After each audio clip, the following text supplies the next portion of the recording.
Every season there's that show. You know the one. The show maybe halfway down the list on Mal where you take one look heading into the season and just go, ugh. Whether it's generic fantasy fodder, a dumb sci-fi premise, or a show about anti-social gamers, all of us have seen the plot synopsis of a show and just said no. There's so much great anime coming out now that you just don't have time to waste on those shows you don't even have a passing interest in. And just like that, they fade away, buried in a non-stop avalanche of seasonal anime.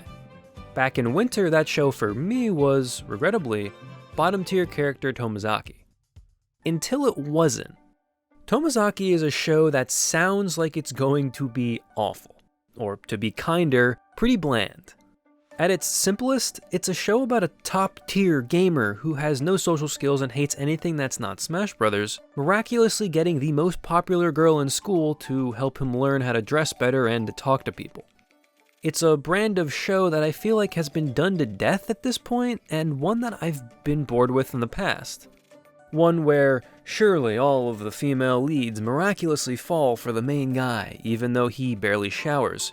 Except this time, with gamer puns. So you should be surprised to learn that the Gamer Haircut Simulator is actually a genuine and well thought out story about self-confidence, personal ideology, and hard work.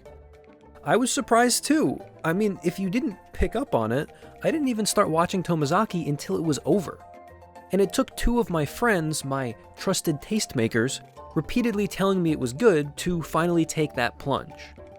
So hopefully I can be that recommendation friend for you.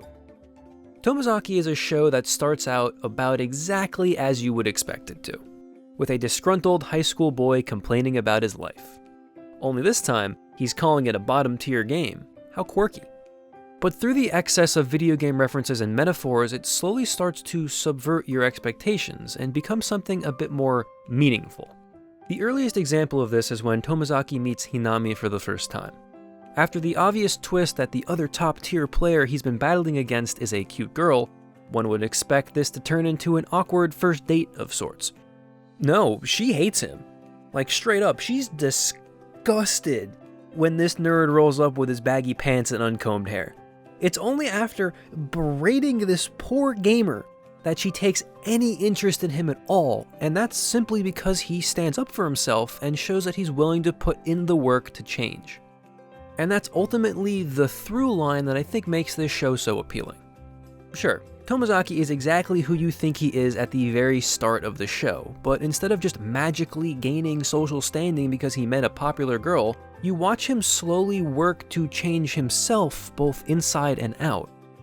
You begin rooting for him more and more as he makes his way from simply learning to smile to holding meaningful conversations and going on weekend trips. There are never huge stakes, but you're still glued to the screen because you want him to succeed. You want him to get that extra quip in, you want him to smash all the goals that Hinami sets for him, and you want him to just become more confident in himself. I like to consider myself pretty socially adept at this point, but I'm also not a teenager anymore. That stuff is hard, and it's so easy to just turtle up and tune everything out. To see someone put themselves through so much, well, regular stuff to change is honestly just really admirable. It all kind of goes back to what I said about Arashima. You can relate or even just empathize with a story so much easier when it's showing something real, something you've experienced in your own life.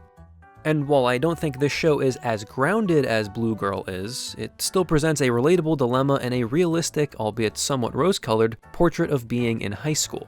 Beyond that, it provides a really solid depiction of self-improvement and trying to get out of your comfort zone, while simultaneously also showing the trappings of simply trying to treat relationships as a goal-setting game. Oddly enough, one of the show's biggest strengths is when the characters discuss their own ideologies. Hinami holds to an often callous idea that she'll do anything necessary to be the ideal social person, while Tomozaki, the pure boy that he is, just thinks people should follow their heart and be honest with themselves.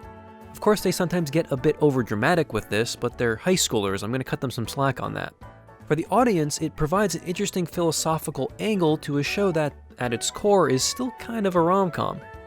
but it contains an overarching idea about self-improvement that really resonated with me. It doesn't have to be about becoming someone that you're not, or even becoming a new person at all. All it means is that you're putting in the effort to try and be whatever version of yourself you want. Sometimes that journey is straightforward, and sometimes you need those social templates to help you grow and guide you to your ultimate destination. Anyway, the parts of the show that didn't make me have some sort of existential crisis provide solid comedy, fun antics, and cute characters, with Hinami maybe eking out my best girl of winter spot. My final takeaway is that I never want to hear the phrase, "this top-tier game called life," ever again. We've now officially reached the part of the video where I tell you the season is not a complete adaptation and it has a read the novel ending. I swear one day I'm going to have to actually read a source because I can't keep getting hyped up about these shows that will never have a season 2. Regardless, I hope I was able to shine just a little bit of light on a show that you probably didn't watch a few months ago.